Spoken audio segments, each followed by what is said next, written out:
Hi guys, welcome back to the Wargamer and another Frostgrave painting tutorial. In this video I'll be showing you how to paint the crew, and I'll be using the Army Painter range of paints to do so. The first task in painting your miniature is to prime it, and for this I've used a black spray primer. In addition to this, I've also sprayed the miniature from directly above using a white primer. This gives us a pre-shading effect. Basically you can see it's lighter at the top of the miniature and darker at the bottom of the miniature, and also in those recesses. As you'll see more clearly later on, this is a great technique for enhancing the detailing of the miniature. Alternatively, you could simply prime the miniature using a grey or white primer instead. Now, as these miniatures are quite varied in both their equipment and dress, it makes more sense to tackle individual colours and also materials. That way, you can apply the techniques used in this video to any of your crew members. The first of such areas I'll be tackling will be the linen areas, and on this miniature, this includes the shirt. And we want to start off using a base coat of Banshee Brown. In order to take advantage of the pre-shading we applied in the previous step, I'll be using a mixture of 1 part paint to 2 parts water. This thinner paint will allow the darker areas in the recesses to show through and give us that effect of shading without even having to do much work at all. And I'll be using the same technique across all of the base coats on this miniature. The next area that I'll be painting will be any brown cloth on the miniature. In this case, this includes the trousers, and for this, we want to start off with a base coat of leather brown. Next up, we have any red areas on the miniature. This includes many of the sashes and also bandanas worn by these miniatures. Now, I'm going to be using a base coat of dragon red for this, and you may find that you need to apply a second layer over the top, as applying one thin layer over these white areas may give the effect of pink, and we want a nice deep red colour. So apply a second layer over the top using the same mixture once the first layer has dried. The next area of our miniature that I'll be painting will be the leather areas. Now this can take the form of many different items, including jackets, pouches, boots, and also leather cuffs as well. Now we're painting all of these areas using a base coat of dirt spatter.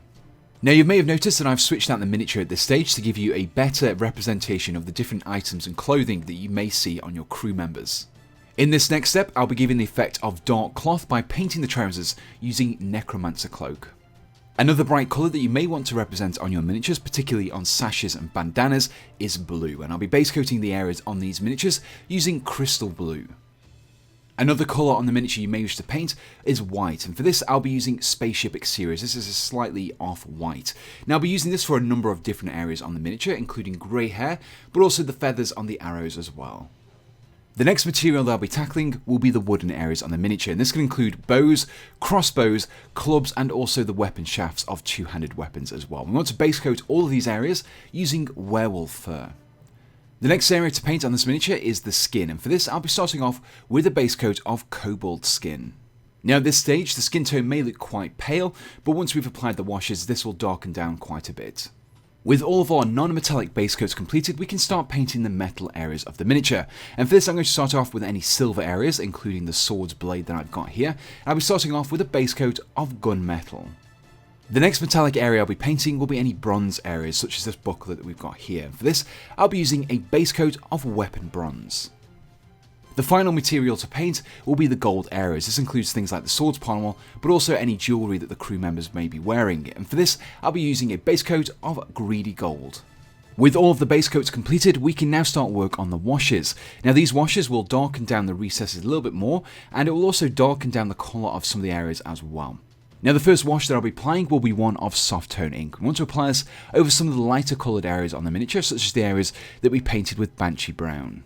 The next wash to apply will be one of strong tone ink, and I'll be applying this to many different areas. These include the red and brown areas, as well as some metallics including greedy gold and weapon bronze. As I briefly mentioned earlier, we need to slightly darken down the skin tone. Now for this, we're going to be using Flesh Wash. This will flow into all of those recesses and really help to bring out the detailing in these areas, as well as giving us a slightly more realistic skin tone. The final wash that I'll be applying to this miniature will be one of dark tone ink, and we'll be using this on any areas that we haven't already washed. These include the silver metallic areas and also the white areas as well. The very final step in painting this miniature is an optional one, and this is basically to apply some highlights to the edges of the areas that we've already painted. Now this is very straightforward to do. Simply use the same base coat colours for the areas, but just mix in a small amount of matte white into the paint. Roughly 1 part original base coat to 1 part matte white should suffice. Then using a thin brush, lightly drag it along the edges of these areas to create a lighter colour on the edges, and this will just really enhance the detailing on the miniature. So that concludes this video on painting Frostgrave crew members. Now, I've tried to keep this tutorial as open as possible to give you the best variation when painting your crew members. However, if there's some colours that you want to use that I haven't used in this video, be sure to check out my previous Frostgrave painting tutorials for tips on painting greens, yellows, oranges and darker skin tones as well. In the description below, you can find a full list of paints used in this video, as well as some links to both my Facebook and Instagram pages, which if you want to find out what projects I'm currently working on, you should definitely check out. Now I just want to finish up by saying a huge thank you to my Patreon supporters, because it's you guys who make these videos possible. Without your support, I simply wouldn't be able to produce the number of tutorials that I currently do. So big thanks to you guys.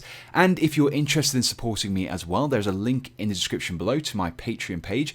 And from there you can donate to me from as little as $1 a month, which just really help me in producing future content. So all that's left to say is thanks for watching and goodbye.